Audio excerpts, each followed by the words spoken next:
கோவை வெள்ளலூர் குப்பை கிடங்கில் 9,29,109 கனமீட்டர் அளவுக்கு கழிவுகள் குவிந்து கிடக்கின்றன என மத்திய மாசு கட்டுப்பாட்டு வாரியம் ஆய்வில் அதிர்ச்சி தகவல் வெளியாகியுள்ளது. கோவை மாநகராட்சியின் 100 வார்டுகளில் இருந்து குப்பைகள் கொண்டுவரப்பட்டு இக்கிடங்கில் கொட்டப்படுகின்றன. மாநகராட்சி மக்கும் மக்கா குப்பைகளை பிரித்து கையாளப்படுவதாக தெரிவித்தாலும் சுற்றுவட்டார மக்கள் சுகாதார பாதிப்பு ஏற்படுவதாக குற்றம் சாட்டி வருகின்றனர். தேசிய பசுமை தீர்ப்பாயமும் இதுகுறித்து விசாரணை நடத்தி வரும் நிலையில் மத்திய மாசு கட்டுப்பாட்டு வாரியமும் தமிழக மாசு கட்டுப்பாட்டு வாரியமும் இணைந்து ஆய்வு செய்தன.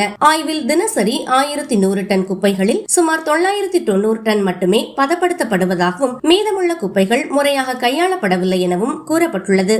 மேலும் பிப்ரவரி மாதத்தில் கோழி மற்றும் இறைச்சி கழிவுகளை பதப்படுத்தும் வசதி மூடப்பட்டதால் தற்போது ஒரு நாளுக்கு சுமார் 15 டன் கழிவுகள் மதுரை, கேரளா, கர்நாடகாவில் உள்ள தனியார் நிறுவனங்களுக்கு அனுப்பப்படுவதாக ஆய்வில் தெரிய வந்தது.